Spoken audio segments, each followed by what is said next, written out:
Hey YouTube, back with another video.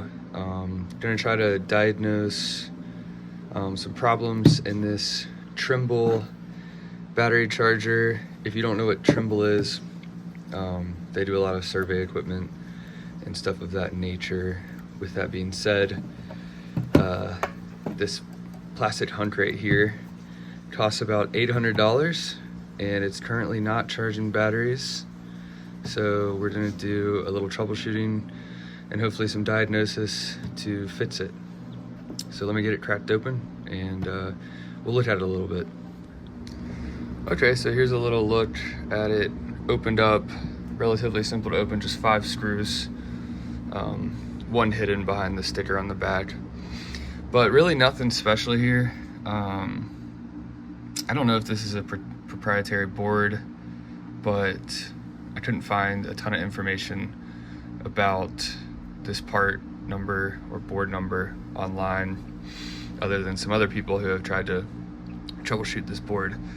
But basically, I'm gonna look at this. So it uses this this power supply right here, just a Chinese power supply, supplying about 19 volts DC.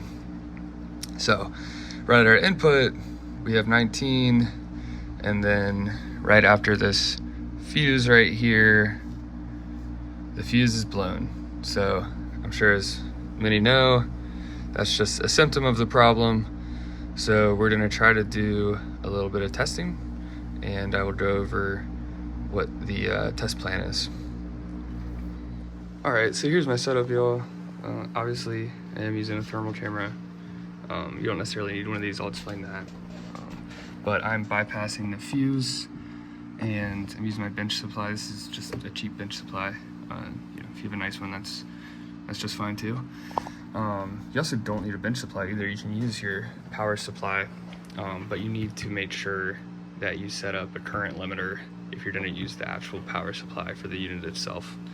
And that goes for a lot of other testing too, not just this particular piece of hardware or charger. So I'm bypassing the fuse that is blown. I'm current limiting to about 200 milliamps.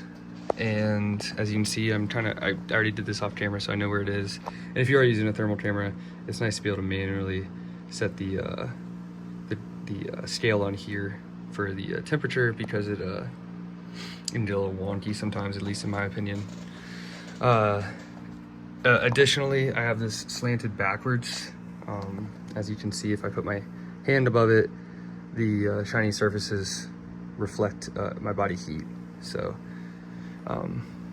make sure you take that into account when looking for a hot component, because it's can definitely trick you. So I'm gonna go ahead and turn this on over here, turn on the output, and it should be pretty quick. Yeah, so I'm gonna go ahead and turn that off, and I'll show you what that corresponds to. So I've done some further testing, and I'll explain what I did. But it's this little IC right here. This is a buck regulator, and yeah, let me break this down, and we'll look a little further into maybe what caused that. All right, just did some reading and some testing and probing and whatnot for past 30 minutes or so. Thought I found the issue on this little ceramic capacitor here that goes into little feller. Goes into C12B here. What's nice is this is a dual charger, so basically both sides of the circuit are just mirror images of each other. So once I realized that, I started probing some more over here on what I think is a good side, just based off my thermal image that I got. Basically, after doing a lot of probing and reading, I'd put high odds that U6B, there's this little IC, the buck regulator IC here, probably has gone leaky, lossy internally, maybe there's a failure. So I'm probably just gonna replace this. Now, I was hoping to do, sort of a diagnosis and repair video. However, the lead times on getting this component is a really long time, and by the time it comes in, I probably will be on to a different project in terms of wanting to make a video on it. So I'm gonna replace this. If it does work, I might post an update video. But the main thing I wanted to show with this video is, I mean, sure, you can buy a bunch of equipment and spend a bunch of money, but there's, you know, tons of ways to figure out what's wrong with your board with a minimal amount of equipment.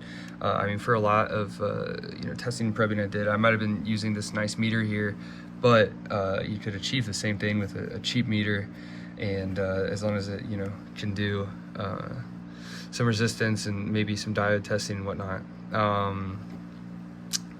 Additionally, with something as ridiculously as expensive as this piece of, I mean, honestly, just kind of plastic hunk here, if you wanted to get some of this equipment, you could probably get that thermal camera over there. You could probably, you know, used, and probably get, because I mean, I buy my stuff used. That was used for like 400 bucks. This was used for about 300 bucks. So that's 700 bucks, and that's still cheaper than one of these bad boys. Which is crazy. So you could get all the equipment for this, buy the replacement chips that you need, and repair this for less money than one of these would cost new.